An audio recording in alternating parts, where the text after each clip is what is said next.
Good morning, boys and girls. Welcome to Tuesday, and today we are on lesson 24. So before we start our lesson, I want to introduce you this new poem that we're going to read. It is called Street Music, and the poet is Arnold Adolph. So it's actually in the back of your book of Love That Dog after page 86, and it's behind the pasture poem. So I'm going to go ahead and give you 30 seconds to go ahead and take out your book. Make sure you go behind page 86, and it's called Street Music by Arnold Adolph. So you have 15 more seconds. 10.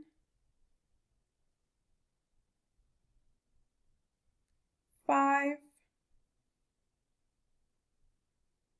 And let's go ahead and get started. So I'm going to show you a very quick video of street music and what it sounds like or what it is.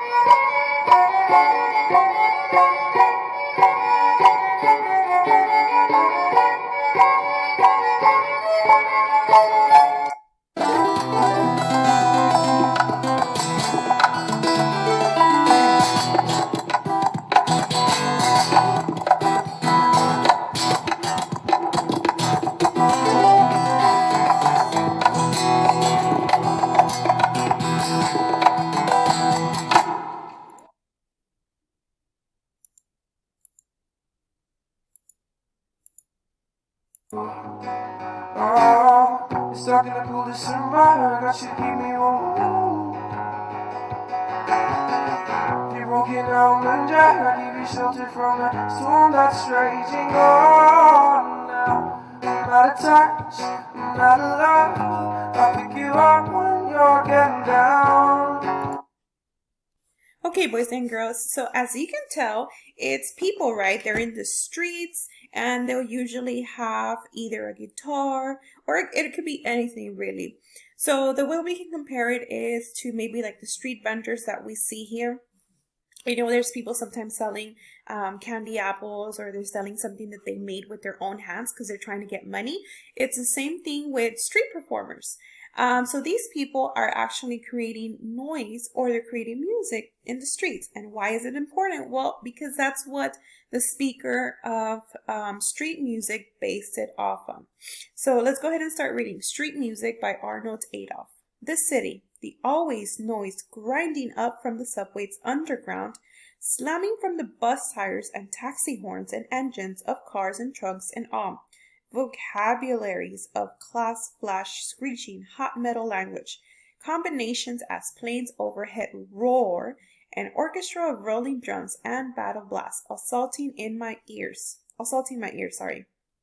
with the always noise of the city, street music. So boys and girls, why did the speaker write this poem? He's describing what? The always noisy city, right? So let's go ahead and read it one more time. I know there's a lot of noise in the city, and I know some of it comes from street music, right? Let's try it again. Let's read it again. The city, the always noise grinding up from the subway's underground. So boys and girls, we can already tell that this location or the setting is from a city that uses subways, or subways are buses that are underground.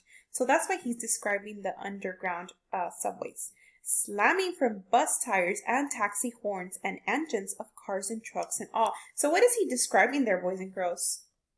He's describing the taxi horns. You know, sometimes cars when they beep, so he's describing the horns, the engines, because maybe you could hear the vroom, and the cars and trucks and all. So he's describing the traffic of it all.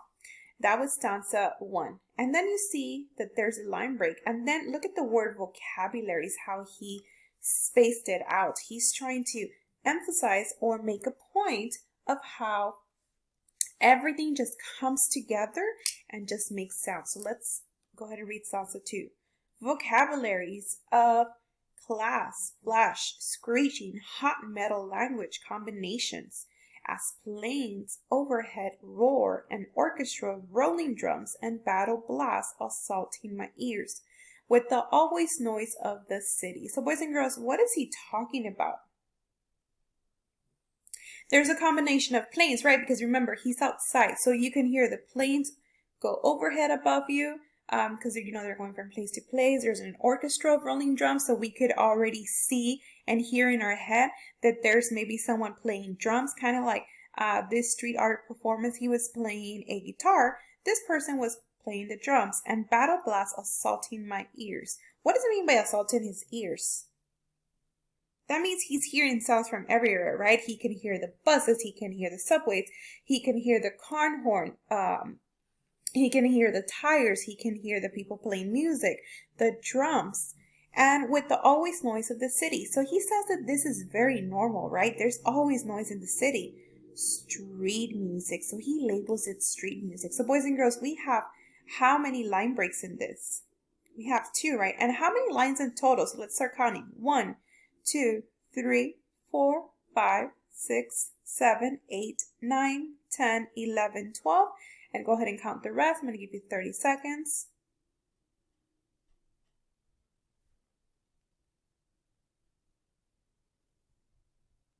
15, 10,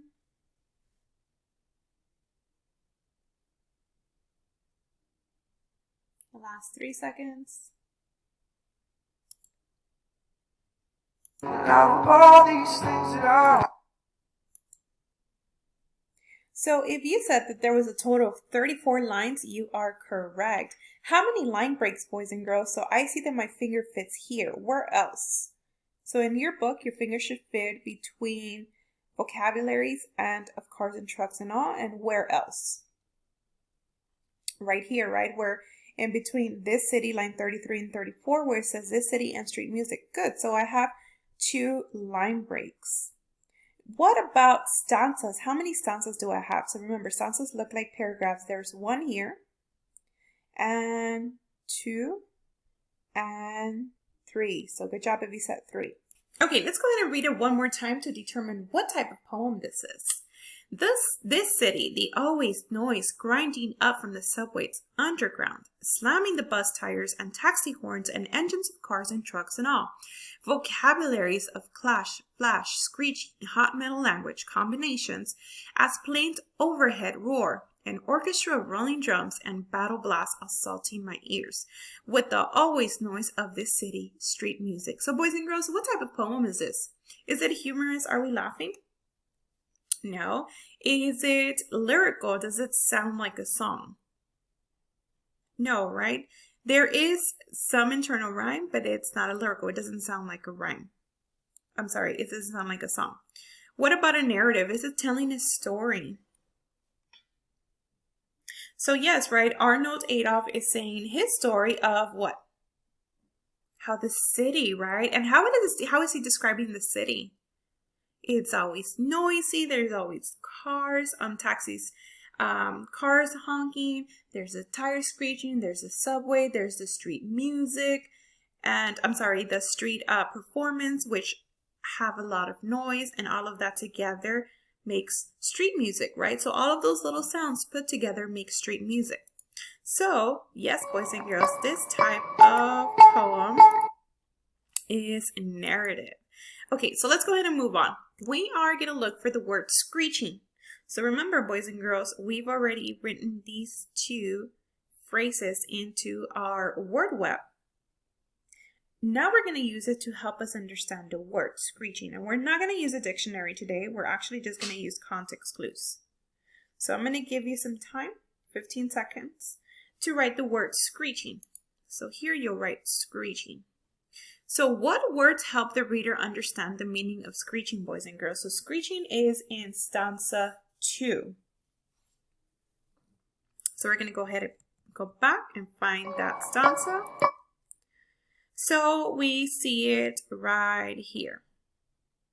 It says stanza 2, vocabularies of clash, flash, screeching, hot metal language, combinations as planes overhead roar, an orchestra of rolling drums and battle blasts assaulting my ears, with the always noise of the city. So boys and girls, what words helps the reader understand the meaning of screeching? There's sounds, right? And he's also talking about his ears. So let's go ahead and go back and write that. So I'm going to go ahead and write sounds or noise. What about for a synonym? What can we write for synonym? What is the same as a sound or a noise? So we can write slamming, right? Because a slam makes a noise. What about for an antonym? What is the opposite of screeching? Slamming, a sound, a noise. It could be peace and quiet. Good. You don't have to write these two examples. If you have your own, feel free to write them. Okay, so for the sentence, you will be doing it by yourself. So here I give you an example of my sentence. Do not copy mine. You need to do your own. I heard a screeching sound outside my door. So I'm going to go ahead and give you 1 minute to complete your word web. Don't forget your sentence. Do not copy mine. You need to make your own sentence. You're using the word screeching or screech. That means it's a sound, it's a noise, it's a slam. You have 40 seconds left.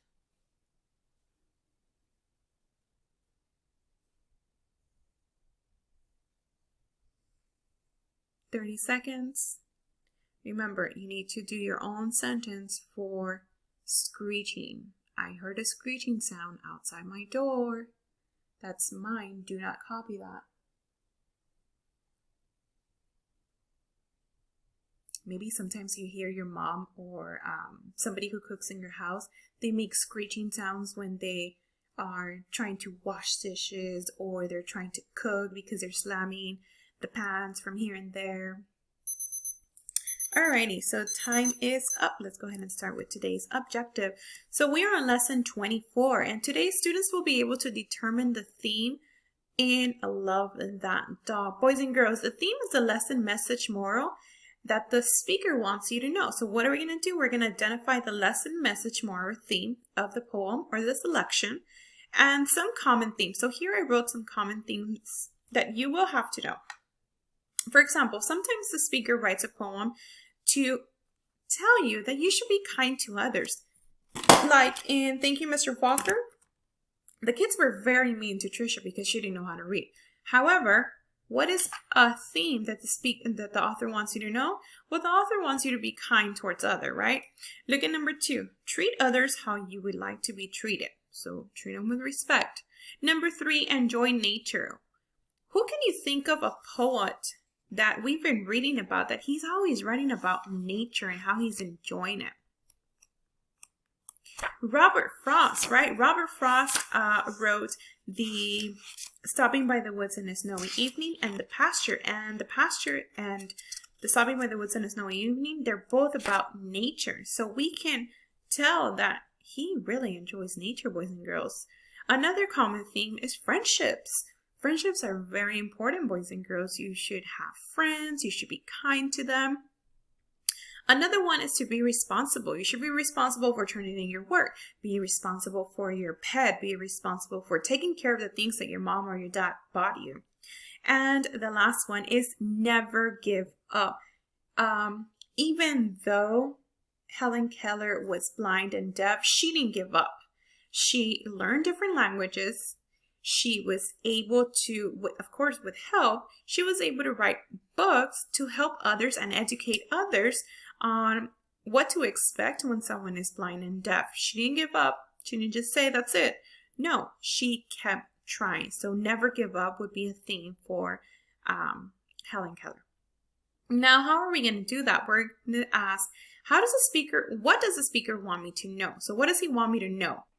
He or she doesn't say, Miss Alvarado, this is what I want you to know. No, instead I have to use the context from what I just read from the book or the selection, and I need to say, oh, okay, well, if they're being mean to a student, I know that I shouldn't be mean, so then I should treat others with respect or be kind or never give up, like Helen Keller.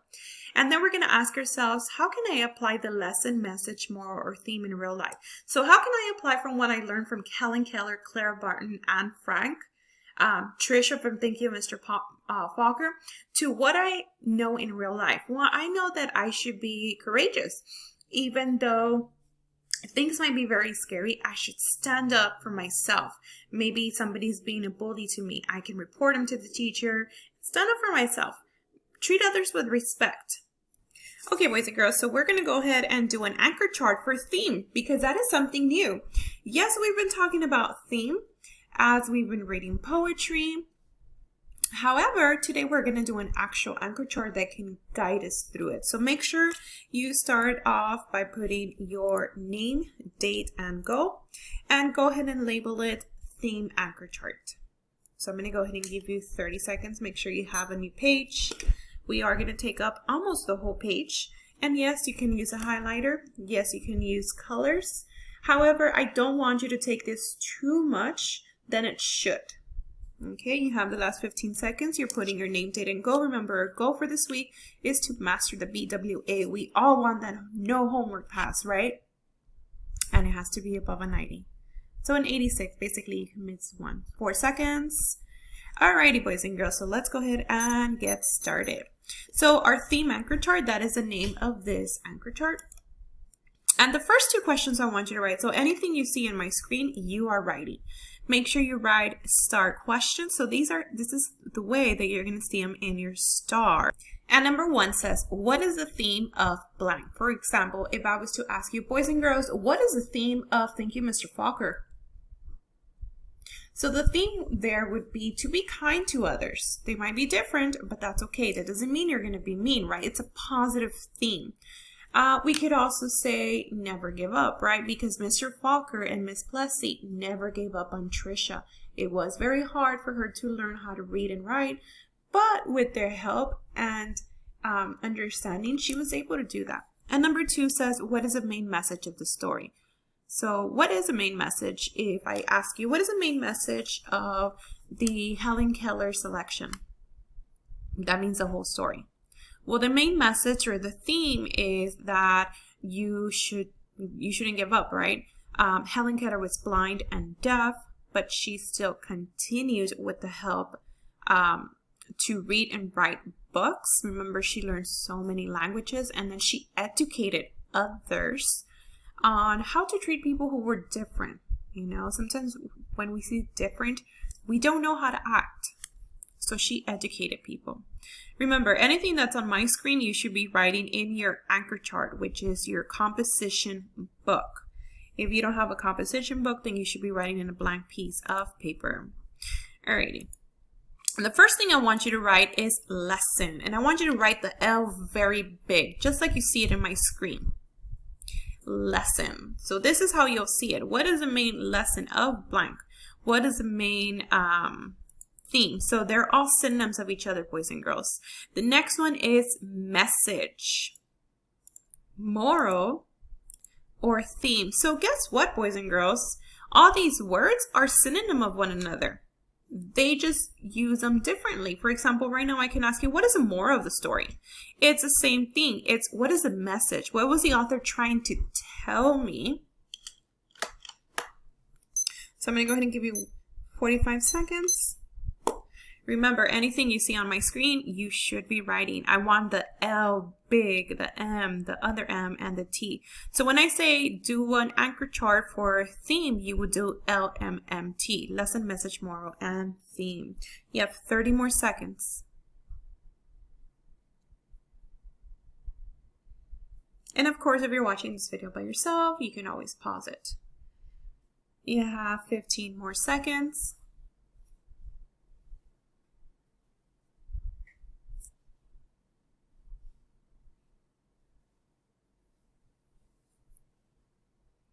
Five seconds.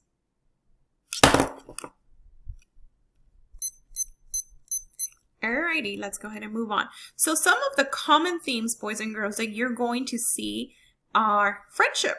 Friendships are very important. It's always important to have someone there who's there for you, right? Maybe your cousin is your best friend. That's okay. Maybe your mom is your best friend. That's okay. I know my mom is my best friend. My husband is my best friend. I have different best friends. Enjoy nature. Who can we think of that would say to enjoy nature? We read his poems. We actually read 2 of his poems.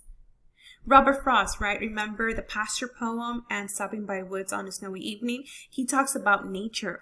We can tell, boys and girls, we can infer he loves nature. He's always talking about it, right?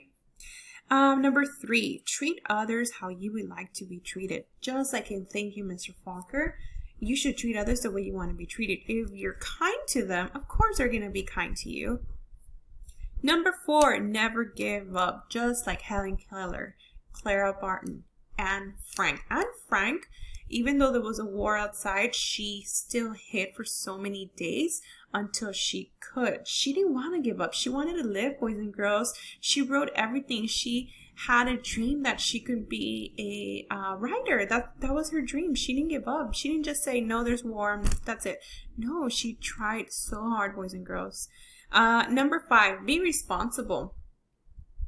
So this is very important because sometimes your parents buy you new things and, they expect you to be responsible. So if they tell you, okay, I'm going to buy you this, make sure you take care of it. That's being responsible. That means you take care of your new phone, your new iPad, whatever you have gotten.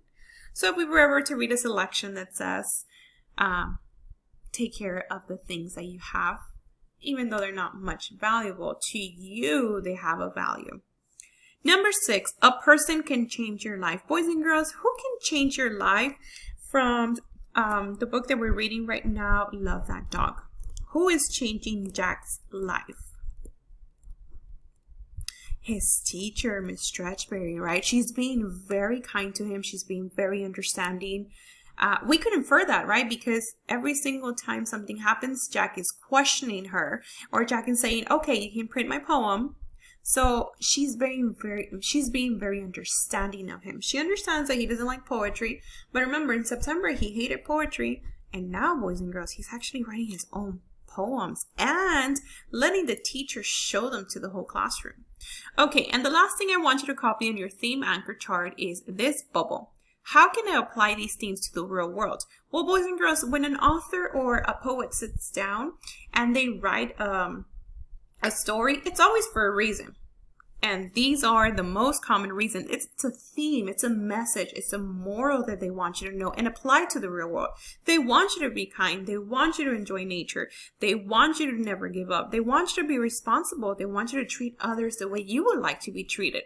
And they want you to know that maybe you're having a really bad day, but you know what? One person can make a difference. Maybe your teacher's making a difference. Maybe your aunt, your uncle, your grandma's making a difference.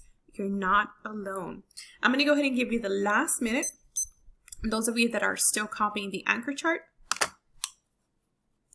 remember, I am more focused on the words. I don't want you to focus too much on the heart and the bubbles and the color.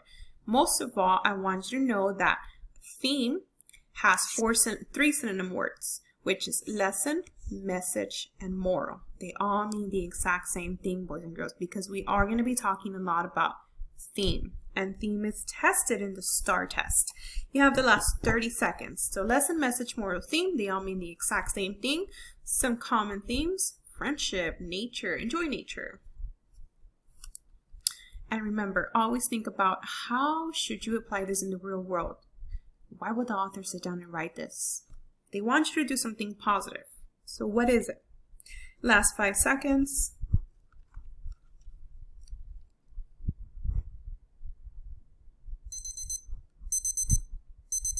Okay, let's go ahead and move on. Okay, boys and girls, so page 28 is January 31st. So let's go ahead and start reading. So January 31st, yes, you can type out what I wrote about my yellow dog, but leave off the part about the other dogs getting killed dead, because that's too sad. I don't want to put my name on it, please. And maybe it would look good on yellow paper, and maybe the title could be you come too. Boys and girls, where did he get this title from?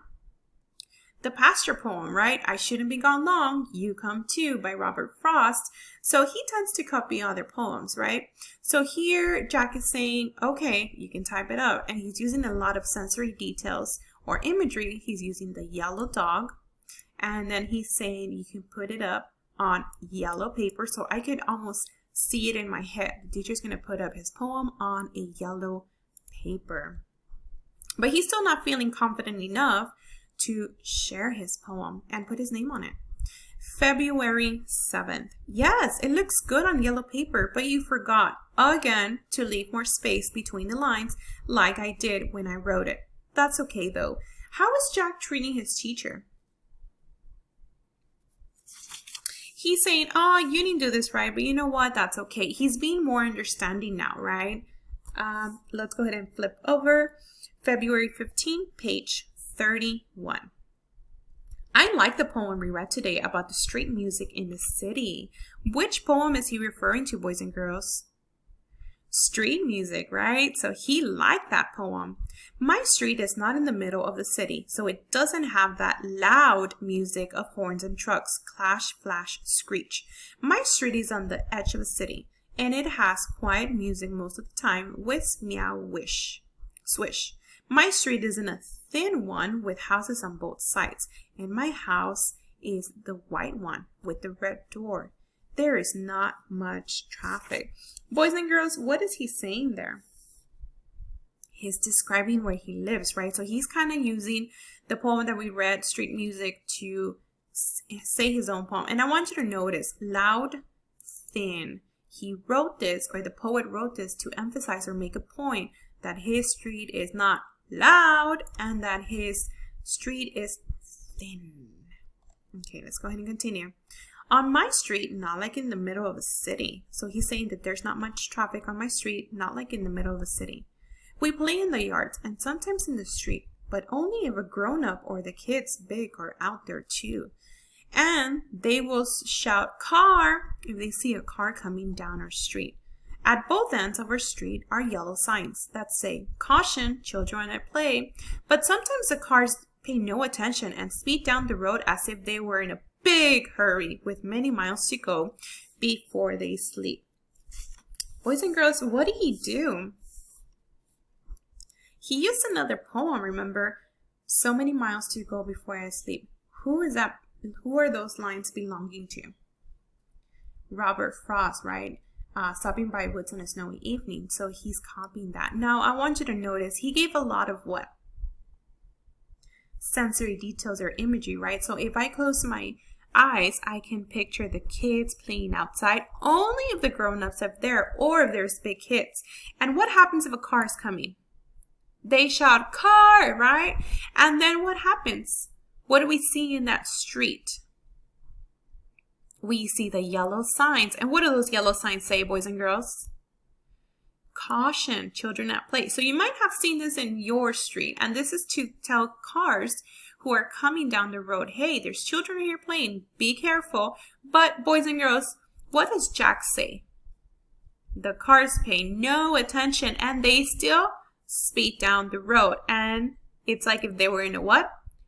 Big hurry. Look how he wrote the word big. He is emphasizing, he's trying to make a point that they don't listen to those signs. They're still going in a hurry with many miles to go before they sleep. Page 35, February 21st. That was so great. Those poems you showed us where the words make the shape of the thing that the poem is about. Like the one about an apple that was shaped like an apple. And the other one about the house that was shaped like a house. My brain was popping when I was looking at those poems. I never knew a poet person could do that funny kind of thing. Boys and girls, how is Jack feeling towards poetry? He loves it. He adores poetry. Look what he's saying. My brain was popping. Boys and girls, what do you call those words that make sounds?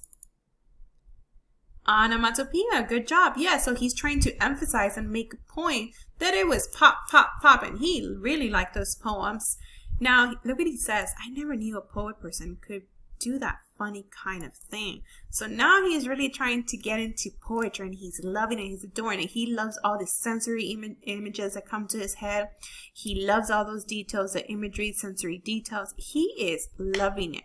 He uses a lot of similes too. So boys and girls, we've read up to page 34.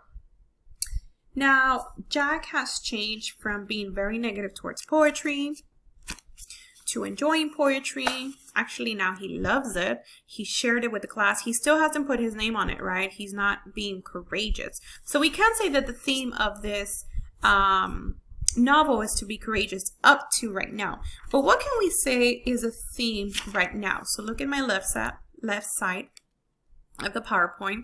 Is it to be happy? Is it to enjoy life? Is it friendship? Is it enjoy what you have? Boys and girls, is he talking anything about friendships? Did the poet write this book for friendship? No, right? They're not talking anything about friendship. How about to be happy? You should be happy in life.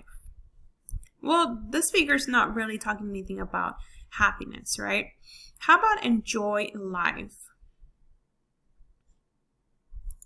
What does Jack keep writing about? His dog, his yellow dog, and the blue car splattered with mud speeding down the road. And remember, he compared it like a comet in the sky. So, boys and girls, what do you think the theme is? Enjoy what you have. What was Jack enjoying? He keeps writing about it. His yellow dog, right? Remember, he wrote about who? His yellow dog. Remember in January 24th when he wrote about going into the dog pound to get the dog, and he was so excited, and he even said he spoke to me. Boys and girls, we know that's not true, right? But he was so excited. He was enjoying his life with his dog. He was having an amazing time. Now, for friendship, if you said friendship, the friendship between a dog and Jack, technically, yes, you're right. Because they had a friendship, and for him, it was very, very important. Okay, boys and girls, so we're going to go ahead and stop here. Before you head to the live session, make sure you have your Tuesday in front of you. We are going to determine the key idea. Remember, this is a fiction book, so it doesn't have a main idea. But we are going to determine the key idea of Love That Dog. What is this book mostly about? And then we're going to find the lesson of it. Alrighty, boys and girls, so I will see you in class.